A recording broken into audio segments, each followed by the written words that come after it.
Hello, and welcome to the Teacher's Introduction to Coders Bracket. Get your students excited about coding.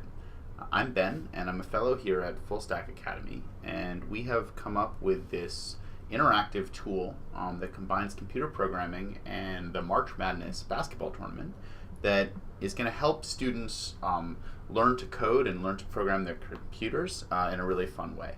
And basically what it is it's an online tool where students can write just a little bit of JavaScript code and it can generate a March Madness bracket for them based on some rules that they set. You know, I want my bracket to be this way, or I want my bracket to be that way. So if you are a teacher, and you are because you're listening to this video, you will have this one pager where you can read a little bit more about Coders Bracket and get some links to some Coders Bracket related stuff. And in addition, we have this lesson plan that we've written so that you can implement Coders Bracket very easily by following this lesson plan. You can take little pieces of it, you can throw it out, you can follow it to the letter. It's really up to you. This is just one possible way that you could use Coders Bracket to introduce computer programming in your classroom. So let's get right into it. We have materials. So the teacher is going to need access to a computer, a projector, and an internet connection. So you're basically going to be projecting your computer as you teach. And each student is going to need access to, well, each student or group of students, if you want to have 3 students on one computer, each student or group of students is going to need access to a computer and an internet connection. So the first thing to do is to do the hook. So this will get students excited about the lesson and provide some concrete context for it. So you're going to say something like, before we start today's lesson, I'd like to play this quick YouTube clip to get you guys set up for what we're doing. And you can go over to this YouTube clip, and it's basketball. Everyone is very happy now. Watching basketball. Oh, basketball in computer class. It's crazy. Yeah. Okay. So you can play this for 20 seconds, 30 seconds, whatever you want. And the payoff is that you're going to be able to ask, can anyone think of a good reason why I might be playing clips of college basketball right now? What's going on right now that might put me in the mood to play some college basketball clips? And hopefully you'll get an answer that's something like, well, it's March Madness, the basketball tournament. Like, you know about basketball. We students know about basketball. Everyone is very connected right now, and that's good because we're about to get into some learning.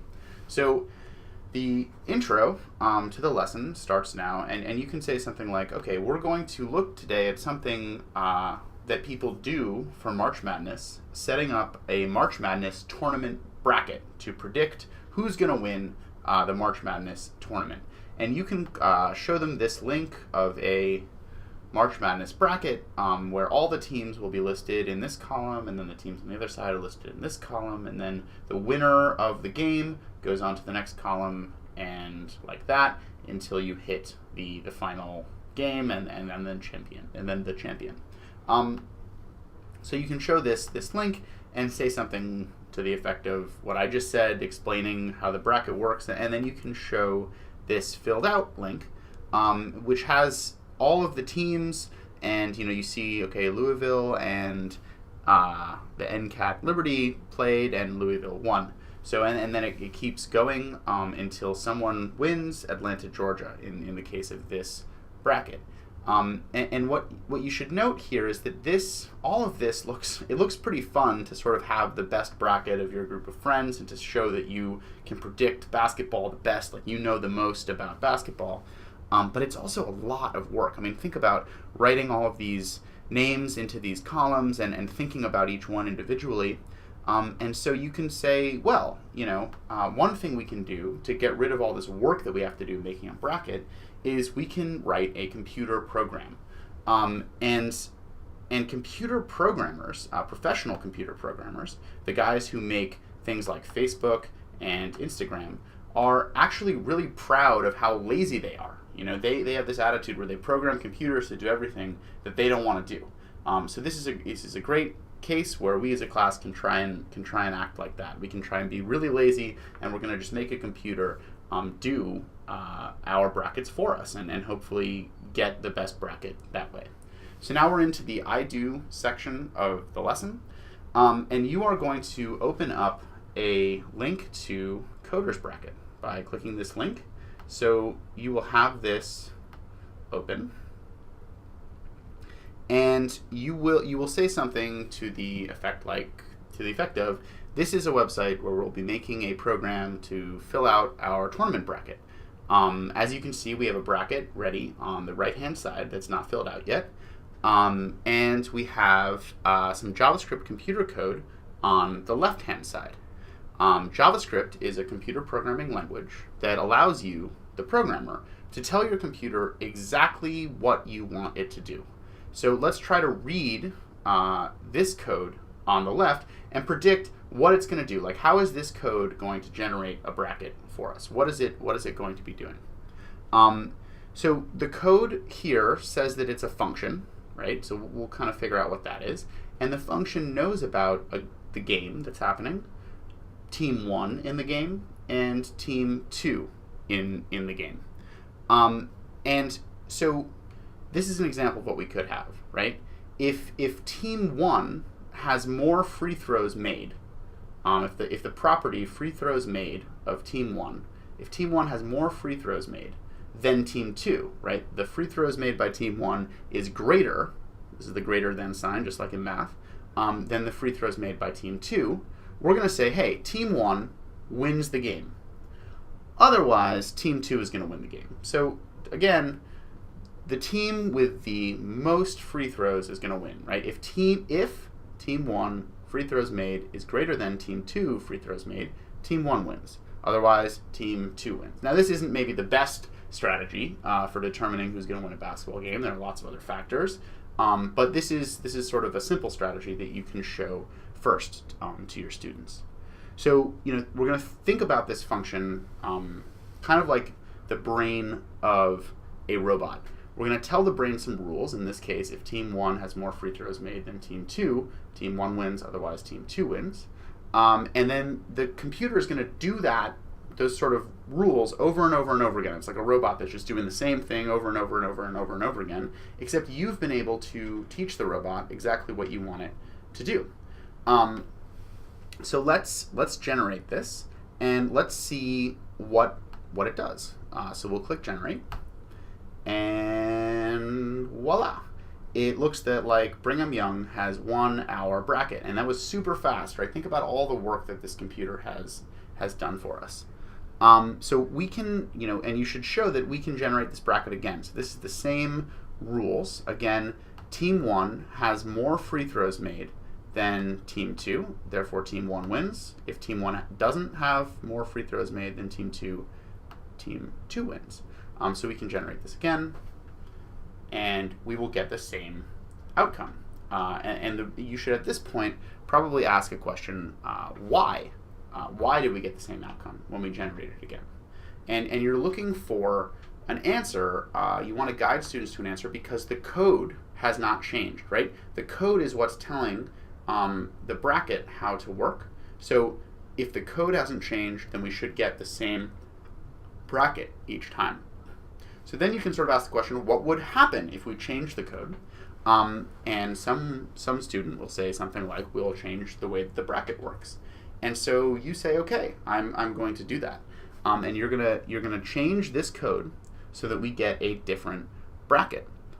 So to do that, let's go into our documentation. And this shows us all of the things that we have, the properties, right? This dot free throws made. Free throws made is a property of team 1. Team 1 is just like a team. You can think about them. They have some properties. They have the number of free throws they make. They have their seed. They have the conference that they're in, and so forth. So what if we did, let's see, what's a good one? Total steals, okay? So instead of free throws made, we want to determine who's going to win based on the total number of steals that team has. So let's just change that. Okay, so instead of team dot free throws made, we're going to do team dot total steals. And okay, we should be done. And this is a great point in your lesson to, you say, okay, yeah, I'm done. And oh, wait, I think I made a mistake, right? What's the mistake that I made? And hopefully you want to guide the students to notice, oh, well, team2.freethrows-made, well, that's not what we want to do, right? If team1.total-steals is greater than team2.freethrows-made, that's kind of a weird... I wanted to compare the total steals, so what do I need to do? And hopefully at this point a student will say, well, we need to say team2.total-steals. And now our function should work, so we can click generate on that. Good. So this is a different bracket. We have a different winner, and it's a different sort of strategy, a different set of rules in our function to create a different bracket. So this will conclude the I do section, and now we're going to go into the we do section. So you're going to ask students something like, hey, students, what kind of strategy would you want? And you can open the documentation to do this and let them pick, what should we choose it by? Okay, and let's say someone wants 3-pointers made, so threes made. People like threes. That was in the video earlier.